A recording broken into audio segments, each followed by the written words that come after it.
Olá, olá. Deixa eu dar um oi aqui para Fer.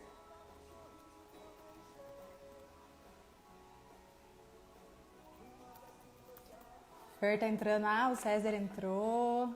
Oi, Nath. Oi, Ana. Nossa, gente, que calor. Ui. Aí, a Fer entrou. Fer, pede para entrar aqui na live. Enquanto isso, eu vou digitar aqui o tema da nossa live. Oi, Vivian, tudo bem? Oi, Marcos, boa noite. Mari, boa noite, gente. Como é que vocês estão? Vamos lá.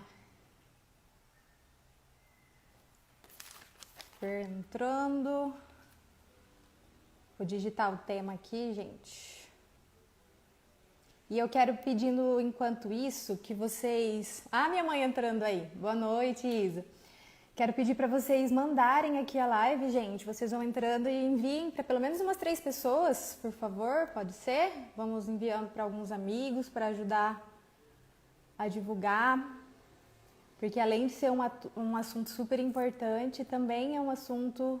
também nós vamos ter uma surpresa para vocês em relação ao canal, tá? Então, estou contando com o apoio de vocês aí. Acabei de colocar o título da nossa live, o tema vai ser Como Manter Saúde Mental em Meio às Adversidades. E fixando aqui o comentário. Fer, você tá aí? Deixa eu adicionar aqui, peraí.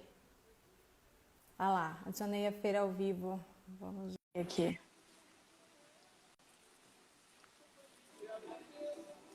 Ai, oi Lari, tudo bem? Aí, eu vou tirar a Entrei? música aqui. Entrei.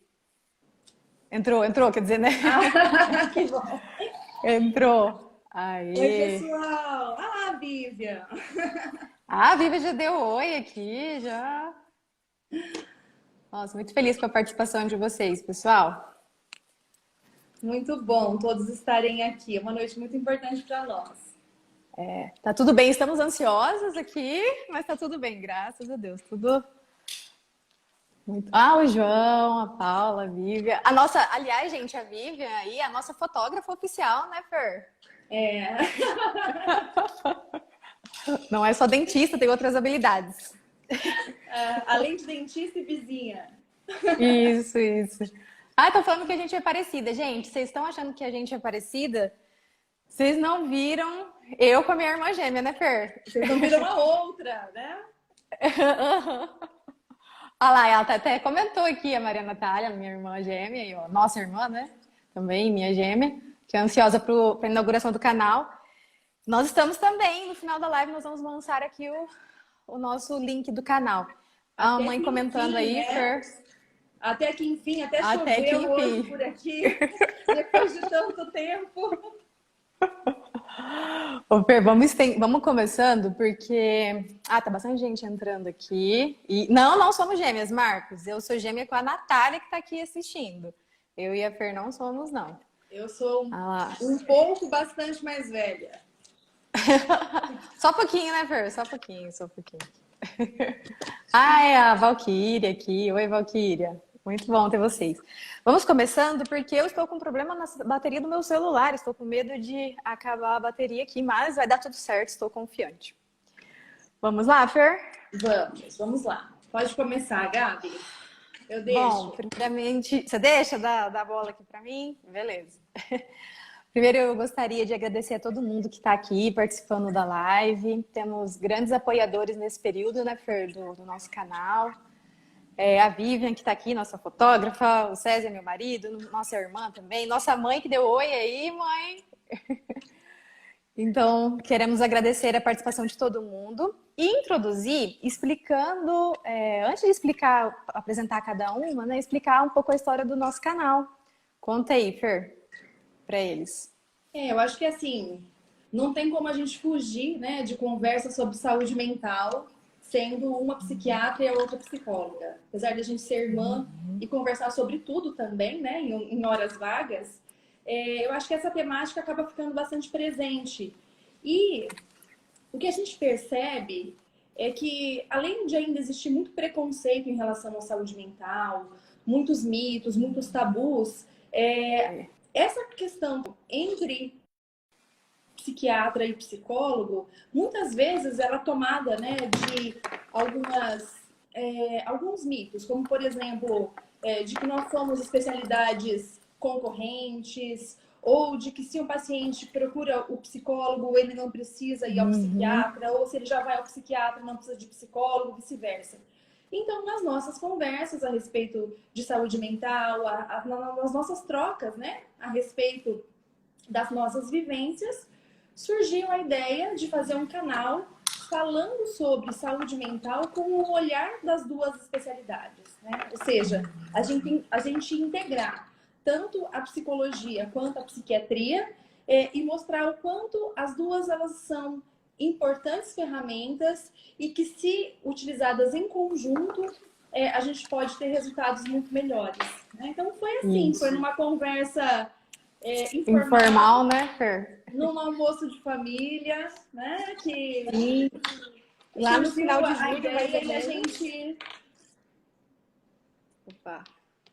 Que a gente acabou surgindo, brotando essa necessidade, até também por ter uma dificuldade de encontrar material que relacione as duas áreas e que traga essa psicoeducação importante para os nossos pacientes. Vamos então apresentar cada uma. Eu me chamo Maria Gabriela, para quem não me segue aqui e acompanha a Fer. Eu sou psicóloga, formada pela Universidade Estadual de Maringá, especialista em terapia comportamental e cognitiva pela USP. Eu atuo aqui em Cianorte e também presto atendimento online, tá? Em psicoterapia. E atendo pacientes adolescentes e jovens, com as mais diversas, adultos também, né? Com as mais diversas questões. Pode se apresentar aí, Fer. E eu sou Fernanda Marques, eu sou médica psiquiatra, eu sou formada pela Universidade Estadual de Maringá e depois eu fiz minha residência médica em psiquiatria na Clínica Heidelberg, em Curitiba. Sou psiquiatra há 10 anos, completei 10 anos de psiquiatria agora no início do ano. Depois eu acabei fazendo uma pós em terapia cognitivo-comportamental também, mas eu não atuo com psicoterapia, né? A minha parte é a psiquiatria, a parte clínica mesmo, a parte de diagnóstico e tratamento medicamentoso de transtornos mentais. Nesse intervalo de 10 anos, eu já trabalhei no Hospital Geral do Exército, em Curitiba, como psiquiatra, já trabalhei em ambulatório de saúde mental, já trabalhei em CAPS. Atualmente, eu atendo apenas em consultório privado. Eu tenho meu consultório na cidade de Campo Mourão e na cidade de Maringá. E atendo acima dos 16 anos, ou seja, eu não fiz psiquiatria infantil, né? Não fiz infância e adolescência, então atendo apenas adultos. Mas essa é a minha formação e um pouquinho da minha história. Aliás, é verdade, você colocou que você atua em Campo Mourão e Maringá também, né, Fer? Sim, online. sim. E online também, né? Agora com a pandemia, essa nova modalidade que vem só para somar, né? Porque a gente pode atender pacientes tanto que estão em isolamento do Covid, pacientes que estão distantes, pacientes que às vezes têm essa dificuldade de acesso por conta, né, de locomoção. Então, a pandemia trouxe para a gente essa possibilidade através da telemedicina e a gente acaba fazendo bastante hoje em dia também. Sim, sim. Gente, eu tava aqui tentando colocar o meu celular para carregar, porque ele tá realmente achando que ia acabar a bateria, eu acho. Deu certo? Problemas técnicos aqui. E também essa luz dá um calor, acabei tirando, achei melhor. Mas vamos lá, apresentadas e também explicando a história do nosso canal, que há 6 meses está sendo gerido, né? Nós vamos apresentar o título, né, o tema da nossa conversa de hoje, que vai ser esse: como manter saúde mental em meio às adversidades. A gente colocou aqui uma caixinha para vocês com 2 opções, e esse foi o tema mais de maior interesse, o que também era preferência nossa, né, Fer? Interessante isso. Era a ideia inicial, né? Era a ideia inicial. Então, legal estar conversando com vocês sobre isso. E para a gente introduzir, eu queria incentivar vocês a refletir sobre o que é a diversidade. A diversidade são situações difíceis que a gente acaba passando na nossa vida. Sejam elas situações de luto, questões nos nossos relacionamentos também, né? Conflitos no relacionamento, conflitos no trabalho também, familiares, questões de desemprego, todas elas. E até também queria incentivar aqui vocês a colocarem aqui para a gente nos comentários. Que outras situações vêm em mente também, talvez que vocês estejam passando ou já passaram, que vocês consideram como adversidades, né? Bem, A própria pandemia, né, Gabi? Assim, o quanto essa pandemia, ela não só ela foi uma adversidade, mas quantas adversidades ela trouxe, né? O isolamento, as perdas, os medos, a dificuldade de você socializar, agora a guerra, né? Quando a gente achou que as coisas vinham amenizando em relação à pandemia, vem todo esse contexto drástico, todo o medo, né, que acaba cercando a gente num contexto de guerra. Então, são exemplos de adversidades, mas cada um consegue falar, né, aquilo que afeta diretamente a sua vida e que é considerado uma fonte de sofrimento, né? Então, assim, entendendo o que é adversidade, alguém escreveu aqui, podem ir colocando, tá, gente? E a gente quer fazer essa conversa como bate-papo mesmo. Eu quero que vocês reflitam sobre as situações que vocês viveram ou estejam vivendo de adversidade, o quanto que isso acabou afetando mesmo a sua saúde mental, o quanto que isso afetou na tua qualidade de vida e o quanto que, às vezes, algumas reflexões como esse momento de hoje são necessárias para a gente entender coisas que possam ser feitas a respeito disso.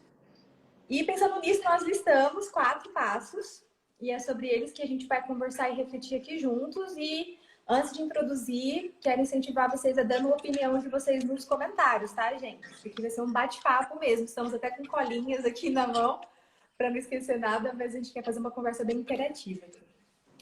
Você quer começar, Fer, trazendo o primeiro? O primeiro passo diante de adversidades, eu acho que ele parece fácil, né? Mas a gente percebe que não, né? Pedir ajuda. Parece óbvio, né? Que quando a gente passa por um sofrimento, um contexto muito difícil, a gente tem que pedir ajuda. Mas a gente tem percebido que as pessoas, elas têm muito essa dificuldade, né? De tomarem aquilo como um sofrimento e entender que a gente não dá conta de tudo sozinho, que em determinados momentos é preciso a gente olhar para quem está do nosso lado, seja um familiar, um amigo, seja um apoio dentro de um grupo religioso e falar, olha, não tá fácil para mim, né? Eu preciso da sua ajuda. E até se vocês voltarem nos momentos que vocês viveram, né? Até que a Mariana, né, acabou relatando que é dentro de um contexto de troca de emprego, o próprio desemprego, realmente acaba afetando muito.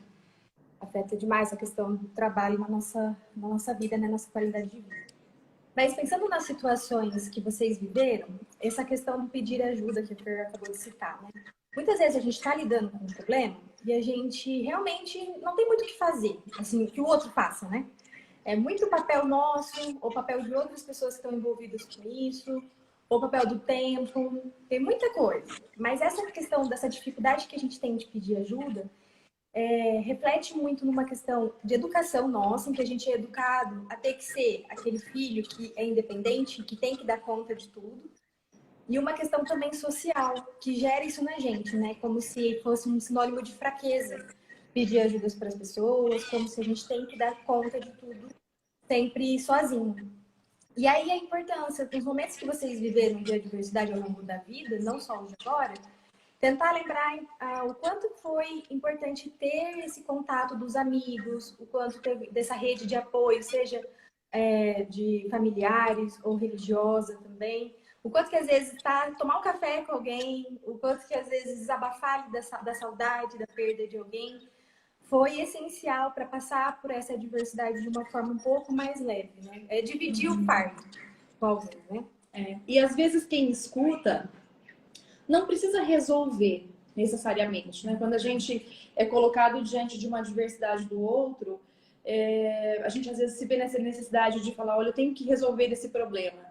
E muitas vezes o fato de você se mostrar ao lado, de você se mostrar disponível, de você se mostrar atento, de você mostrar-se conectado à dor do outro, isso já é uma forma de ajudar, né? Então, saber pedir ajuda e saber ouvir quem pede ajuda, né?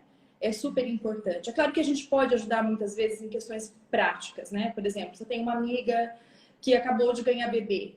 Essa amiga não tá bem, ela não tá bem fisicamente, ela não tá bem emocionalmente, né? Tem toda aquela questão do blues puerperal, daquela fase em que a mãe tem todo aquele declínio hormonal e por isso do humor também.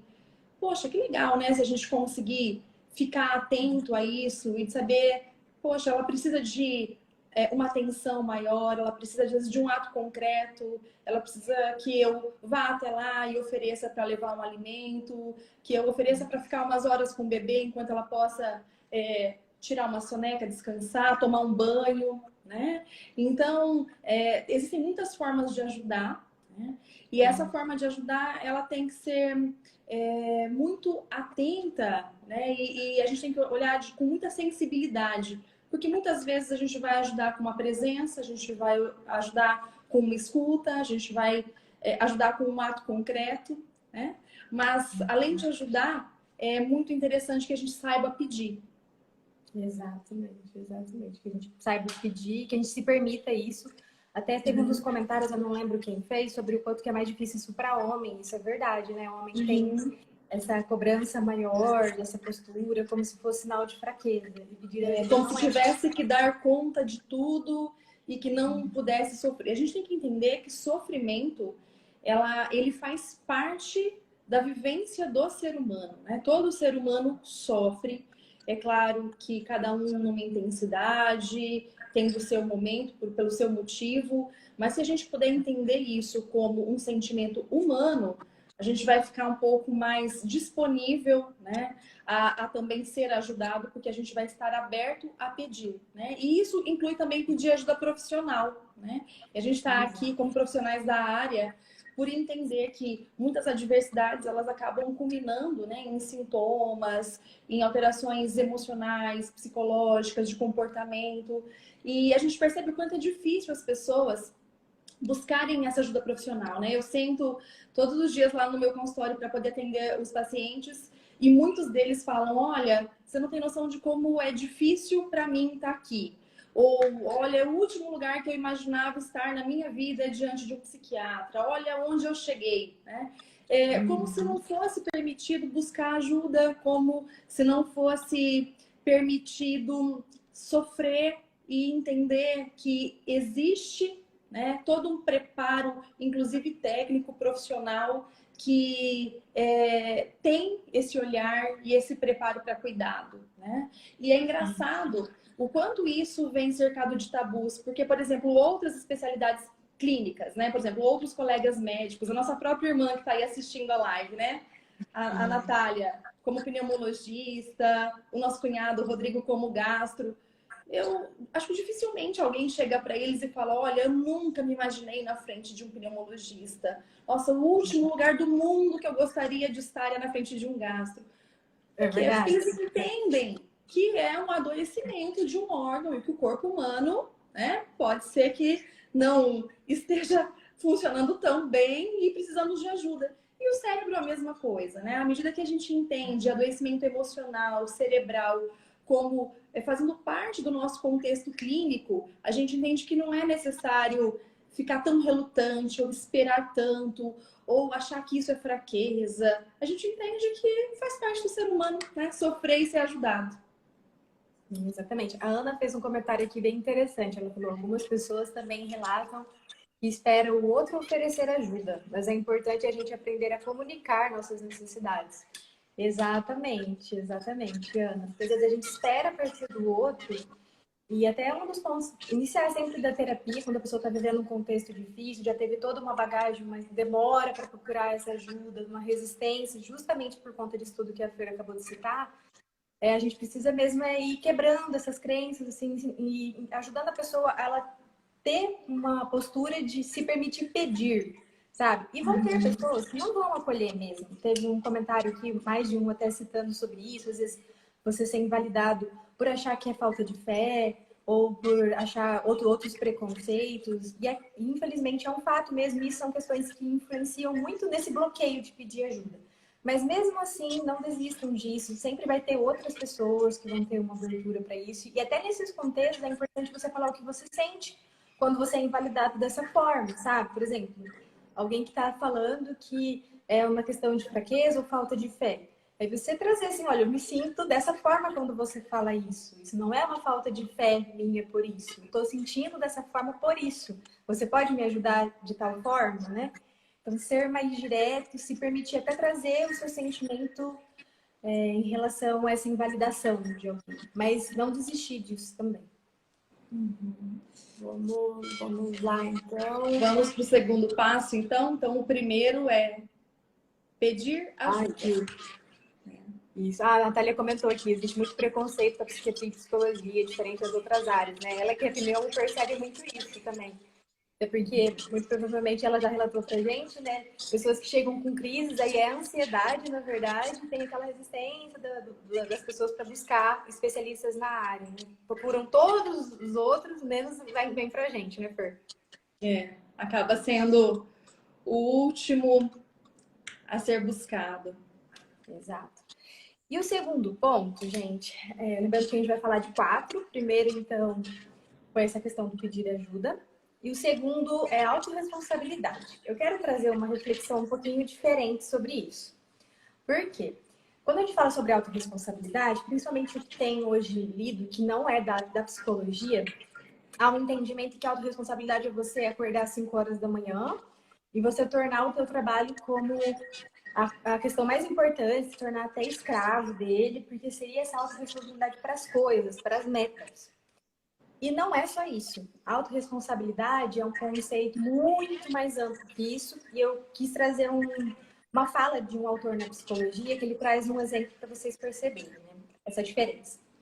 O autor é o Jordan B. Peterson. Ele até tem um livro que eu adoro e que eu sempre digo para os pacientes, chamado 12 Regras para a Vida, em que a primeira regra se chama, deixa eu até pegar aqui, costas eretas, ombros para trás.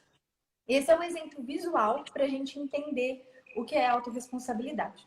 Ele traz um exemplo das lagostas. E as lagostas são crustáceos, né? Que tem toda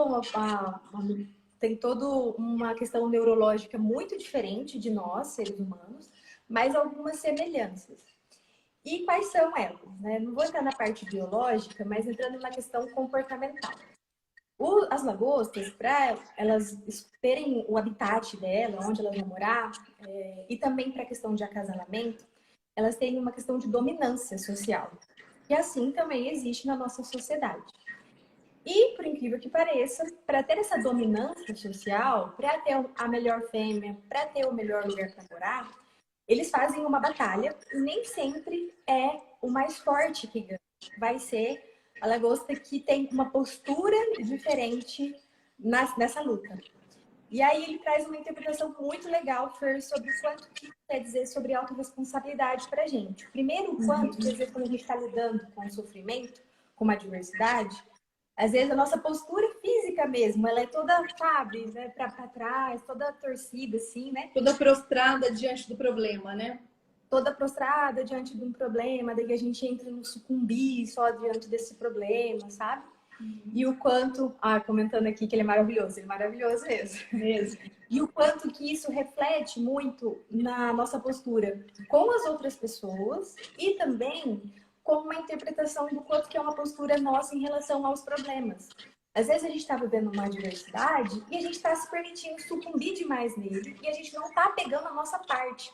E às vezes é sim a parte de ir para uma ação, mas também é ir para uma parte de acolhimento das nossas emoções também. Então, a autorresponsabilidade não é só você se cobrar, se martirizar, ter que fazer 1 milhão de coisas. Não, às vezes a tua autorresponsabilidade numa adversidade é você pedir ajuda, aceitar que você precisa de ajuda, buscar um profissional, é você se dar um tempo para lidar com as suas emoções, é você sair, abrir mão do controle das coisas, porque a gente não tem controle de tudo. é você fazer o que precisa ser feito com as suas coisas. Então, se você tem uma dificuldade com a ansiedade, por exemplo, que é mais a nossa área, né? Sair como se aquilo fosse uma coisa assim, é só insuportável, como se você fosse uma vítima do universo, e entender que as pessoas sofrem com isso e que existe uma solução para isso, que é um tratamento, que existe como você aprender formas de lidar com essa questão, que tem como você perceber as coisas na tua vida que estão causando essa ansiedade e aí tomar decisões sobre elas, né? Aí que entra a autorresponsabilidade.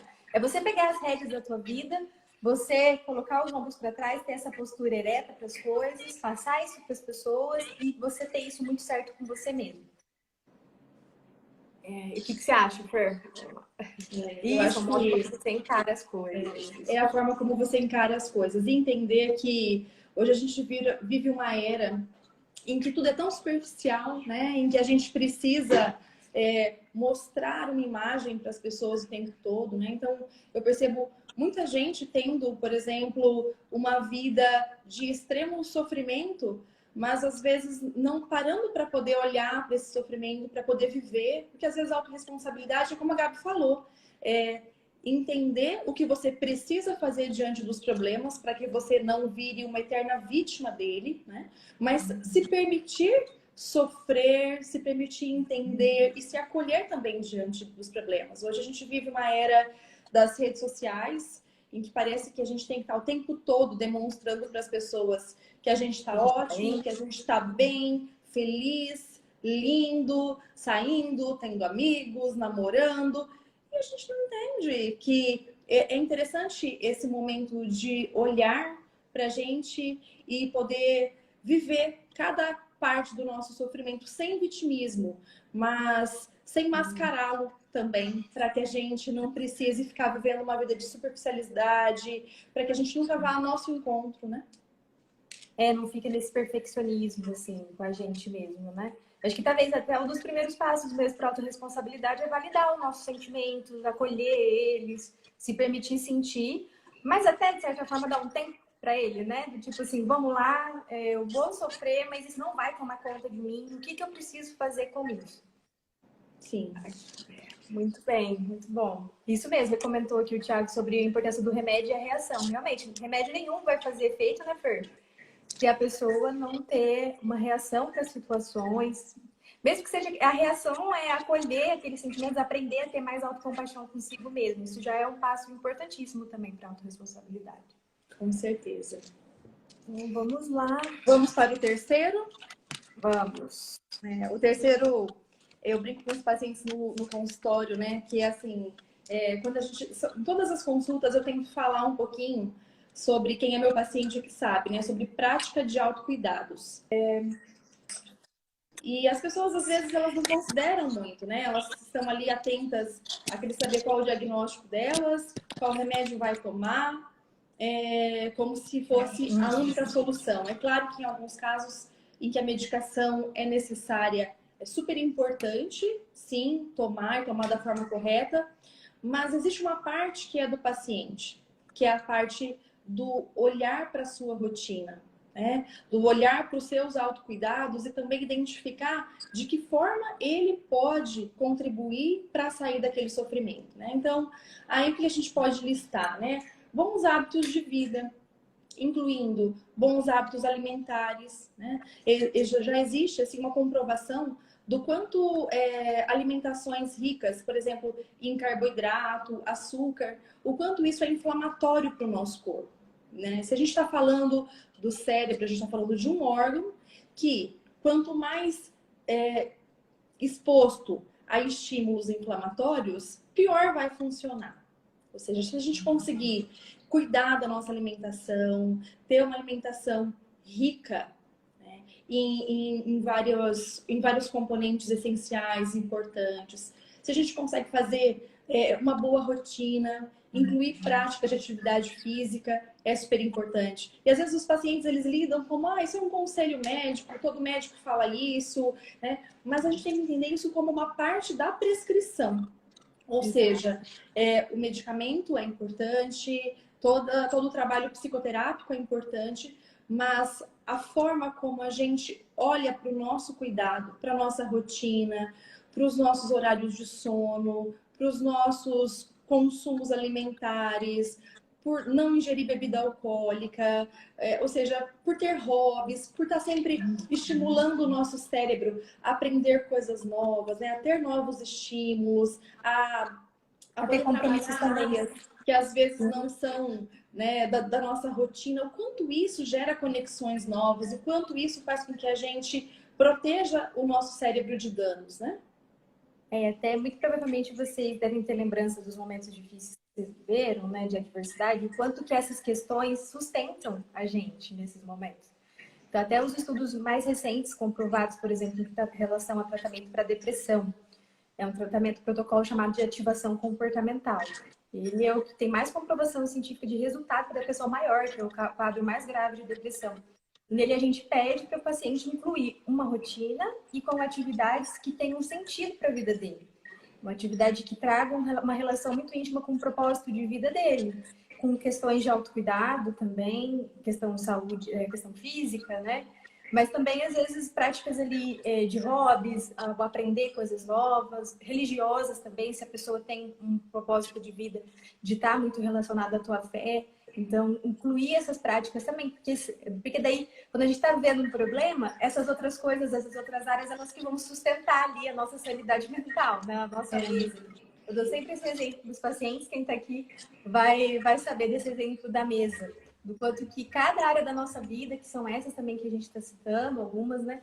Elas são ali um sustento para algum momento em que um pezinho tá meio caindo, que tá ruim, então ele que vai dar uma reerguida.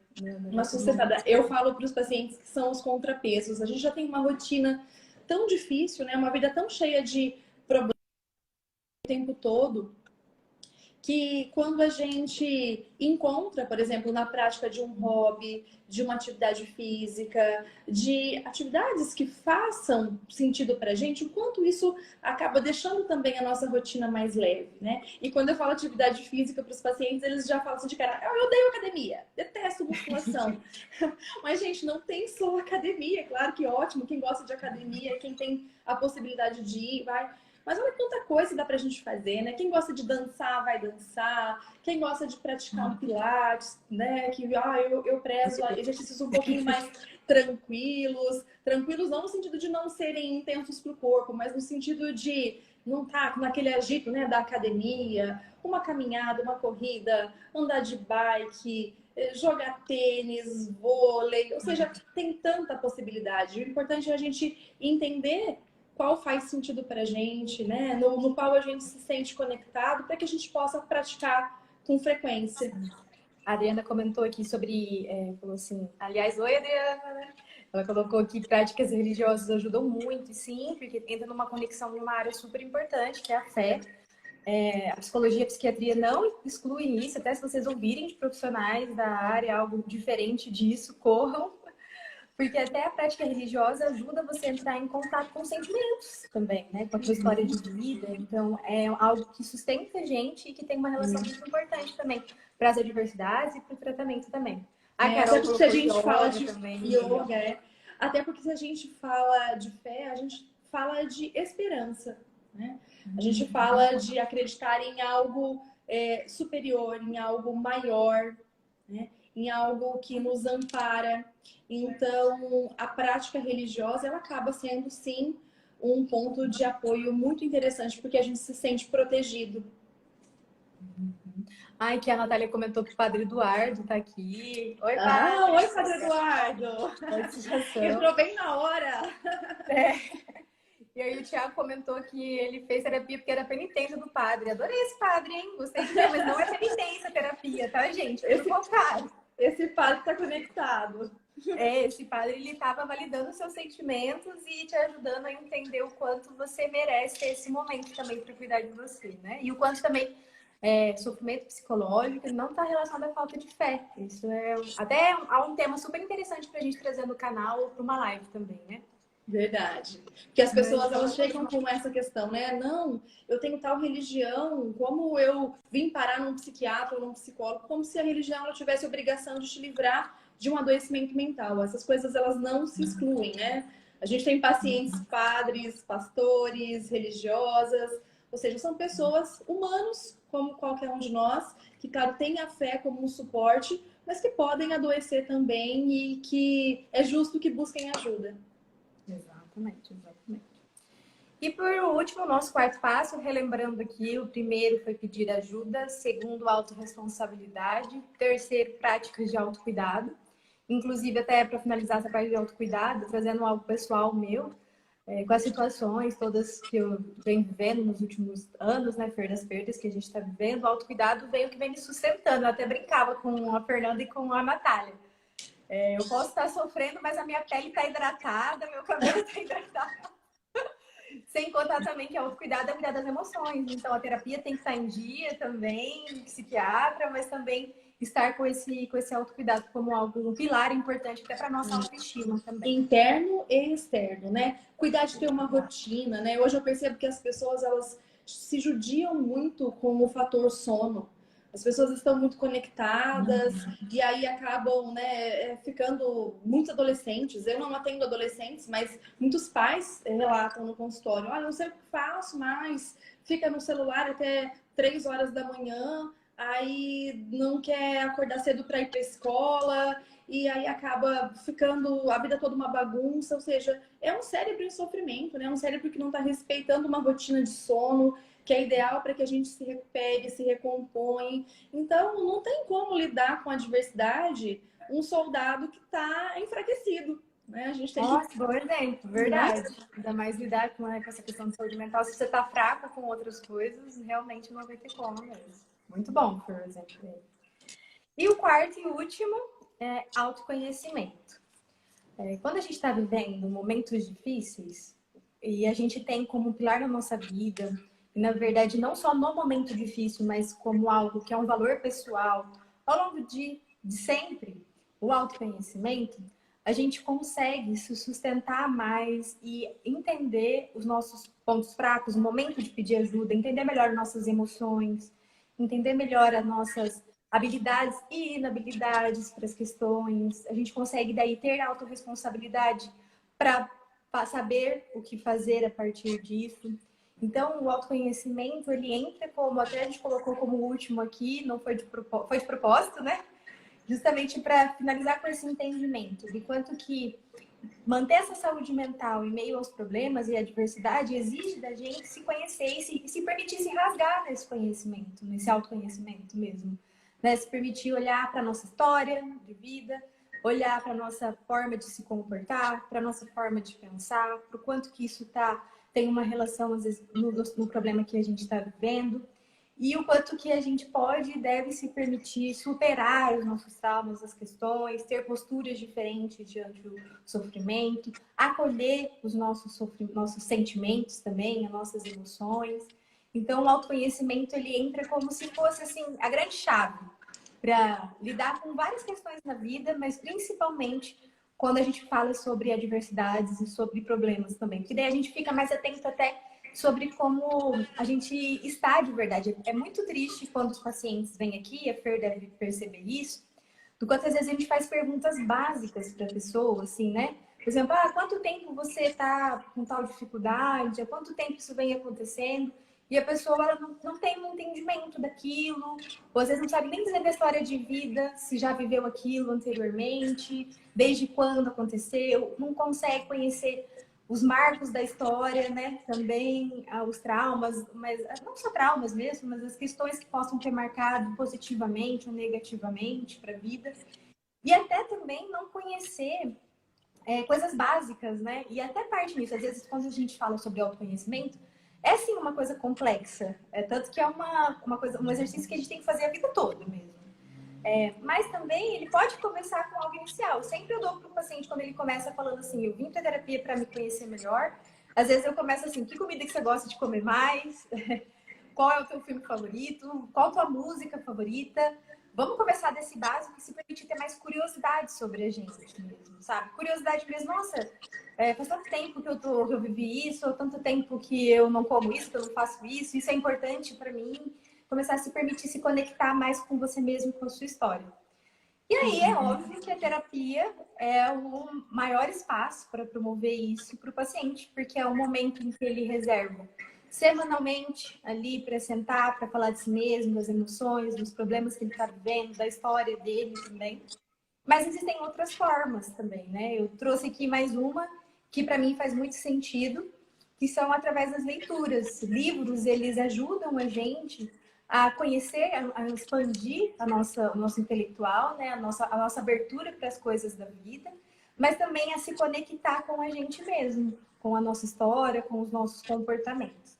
Eu também, para quem gosta aqui, talvez de série, filme, eu não sei se quem gosta também faz esse exercício de autoconhecimento igual eu. Eu sempre, quando estou assistindo algo, eu tento me olhar ali, sabe? Às vezes com algum personagem, com alguma história, com algum conflito que está vivendo, para tentar ver assim, como que eu me comportei quando vivi algo semelhante, como eu comportaria com essa situação, entende? Pegar um modelo, às vezes, de alguma fala ali que marca, que traz e faz sentido pra gente. Então, não é só, assim, assistir, né? É a gente sair da vida do automático, sabe? A gente ler e se permitir sair da mediocridade, sabe? E ter mais curiosidade sobre a gente, assistir uma série, assistir um filme, se ver ali de algum jeito, né? Tem coisa que não vai ver, né?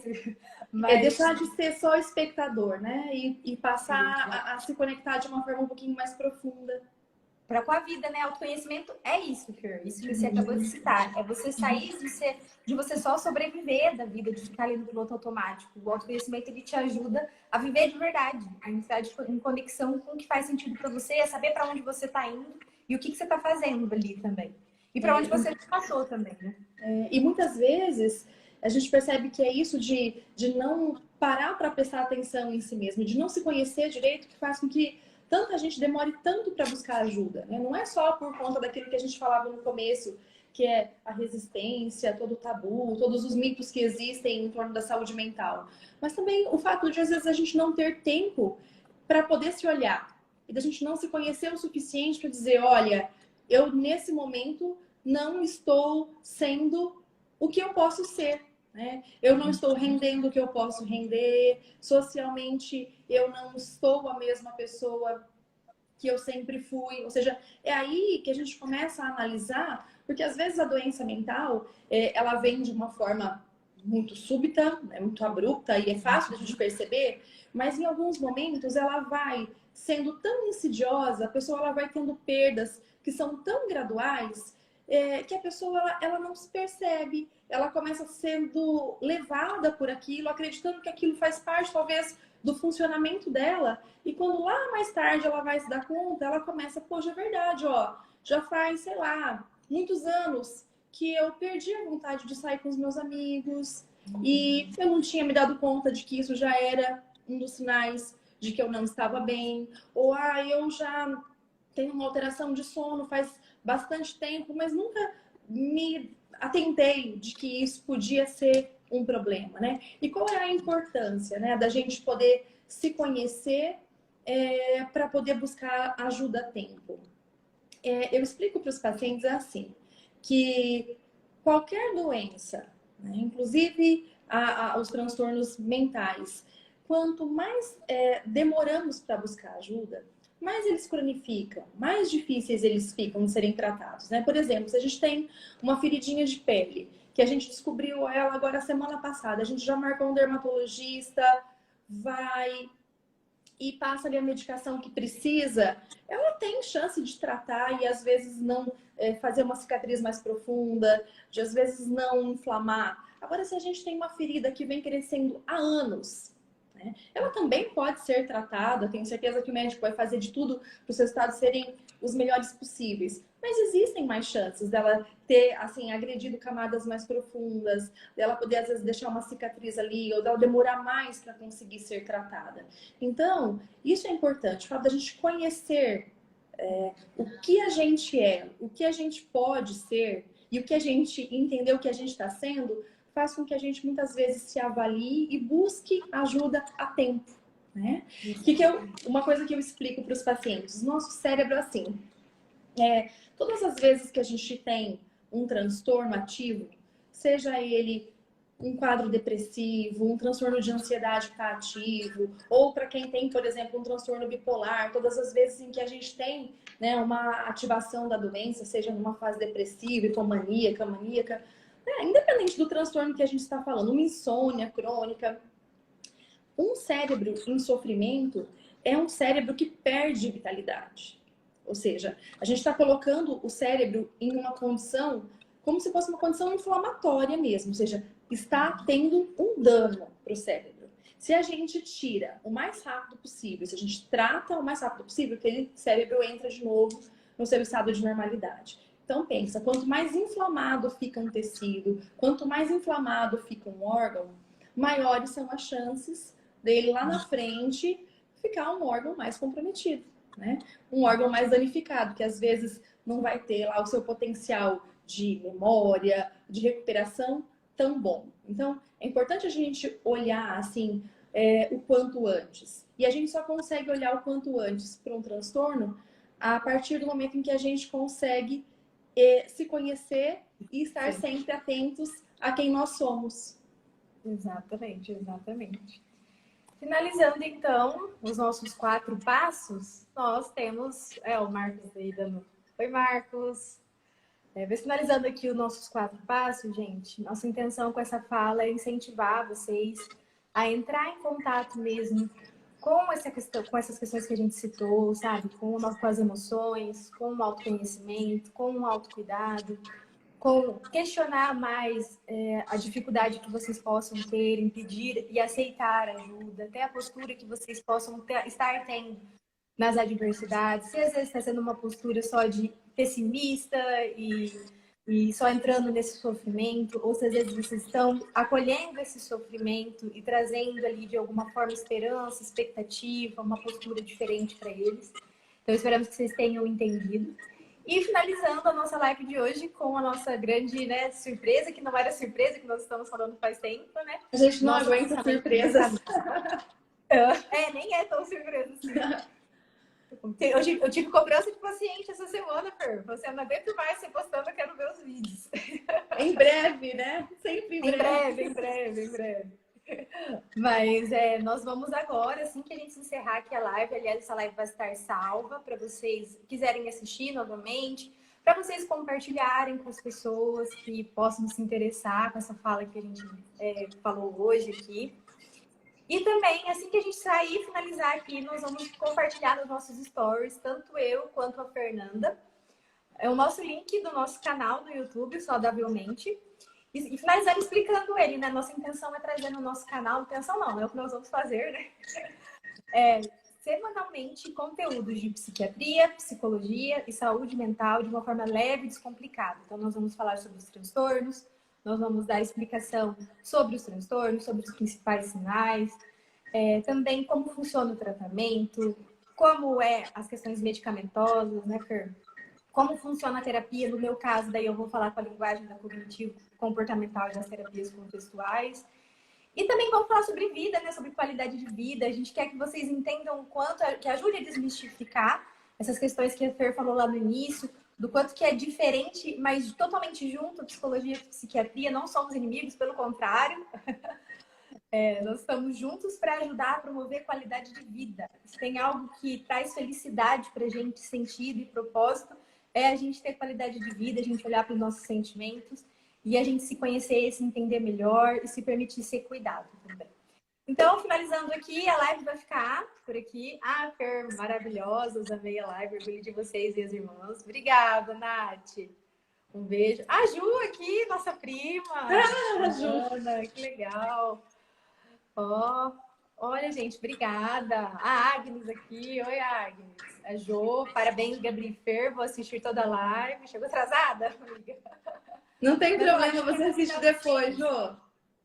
A gente quer convidar vocês uma seguinte coisa. A gente vai lançar o link e nós queremos, óbvio, que vocês se inscrevam. A Paula aqui. Obrigada, Paula. Eu vi que você estava participando bastante. Obrigada pela participação. A gente quer que vocês se inscrevam, que ativem as notificações e que encaminhem no grupo do WhatsApp das famílias, porque nós não lançamos só um vídeo. Nós lançamos 4 vídeos, gente, hoje no canal.